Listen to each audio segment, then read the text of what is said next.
Assalamualaikum warahmatullahi wabarakatuh. Saya Ajeng Holifatul Nuraini, mahasiswi PG PAUD semester 4 STKIP Muhammadiyah Kuningan.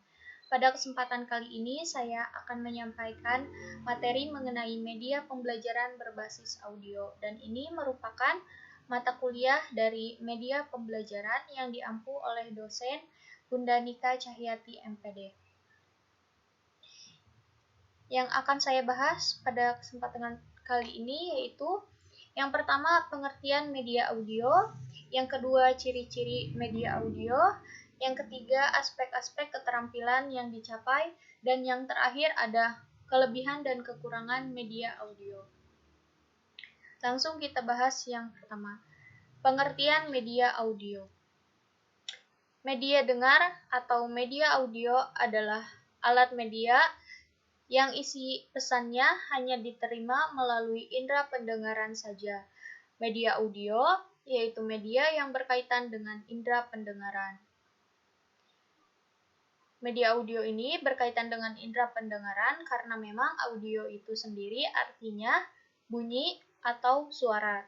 Jadi, dalam hal ini indera pendengaran yang sangat penting untuk kita memahami apa yang disampaikan melalui media audio.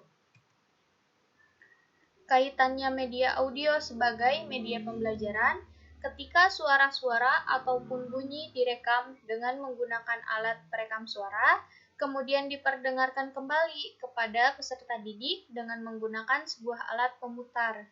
Jika suara atau bunyi tadi diperdengarkan ke peserta didik melalui stasiun pemancar radio, maka radio tersebut dikatakan sebagai media. Dan disimpulkan bahwa media audio itu sarana yang digunakan untuk menyampaikan pesan atau rangkaian materi pembelajaran melalui suara-suara ataupun bunyi yang kemudian direkam menggunakan alat perekam suara dan kemudian diperdengarkan kembali kepada siswa atau peserta didik dengan menggunakan sebuah alat pemutarnya, misalkan radio tadi ya. Selanjutnya, ciri-ciri media audio. Yang pertama, hanya mengandalkan suara. Hanya mengandalkan suara karena memang media audio itu kan seperti yang disebutkan tadi bahwa bahwa audio itu suara ya atau bunyi-bunyi. Jadi hanya mengandalkan suara saja, tidak ada gambar. Beda ya. Beda dari audio visual. Kalau audio visual itu mengandalkan gambar juga seperti video gitu ya. Selanjutnya ada cenderung satu arah.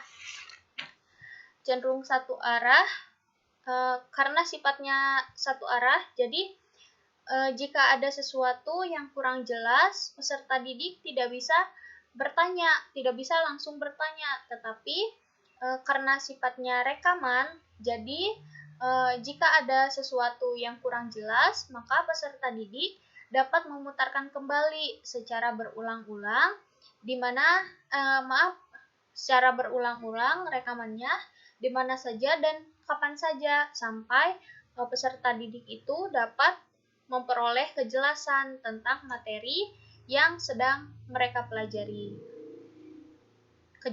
Memperoleh kejelasan atau memahami ya bahasanya, memahami apa yang mereka pelajari. Yang ketiga ada mampu menggugah imajinasi. Kenapa mampu menggugah imajinasi? Karena dengan mendengarkan mereka akan membayangkan juga seperti apa sih gitu yang mereka dengarkan itu jadi mendengarkan sambil berimajinasi gitu ya. Selanjutnya ada aspek-aspek keterampilan yang dicapai dalam media audio ini ya. Aspek apa saja yang dicapai gitu ya. Yang pertama ada mendengarkan. Jadi, mendengarkan itu merupakan proses fisiologis otomatis penerimaan rangsangan pendengaran ya. Jadi, mendengarkan itu adalah elemen penting dalam media pembelajaran audio. Karena kenapa? Karena media audio ini hanya bisa diterima melalui indera pendengaran. Ya. Selanjutnya ada memperhatikan. Memperhatikan di sini yaitu memusatkan kesadaran pada rangsangan tertentu atau memusatkan pada apa yang sedang kita pelajari gitu ya. Selanjutnya memahami. Setelah memperhatikan, kita memahami ya.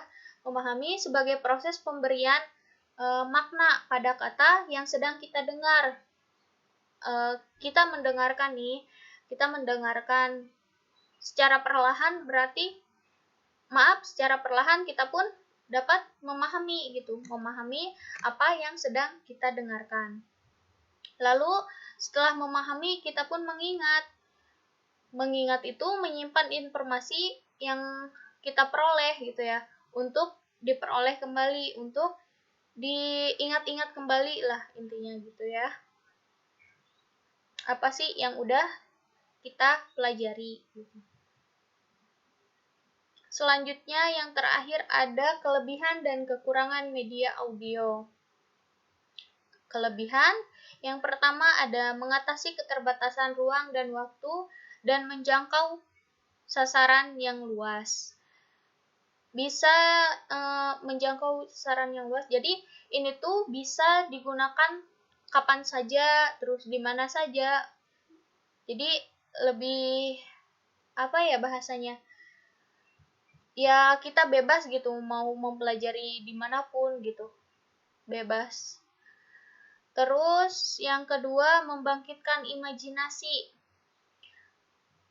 Seperti tadi ya, ketika mendengarkan maka anak berimajinasi dengan apa yang dijelaskan atau didengarkan dalam rekaman. Dan kita pun bisa bantu dengan cara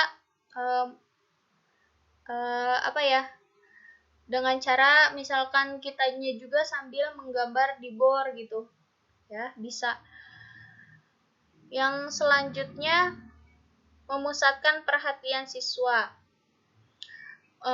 Memusatkan perhatian siswa pada penggunaan kata-kata, terus bunyi, dan arti dari kata itu.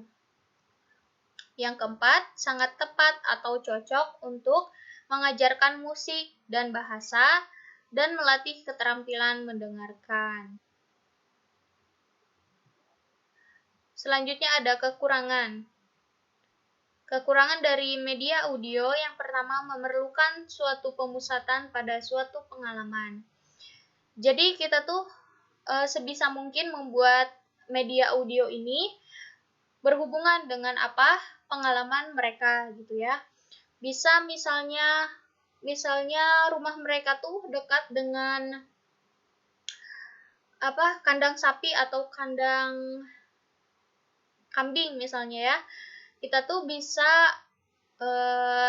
media audionya itu bernyanyinya itu misalkan Bapak Tani punya kandang besar di dalamnya ada sapi mo gitu ya.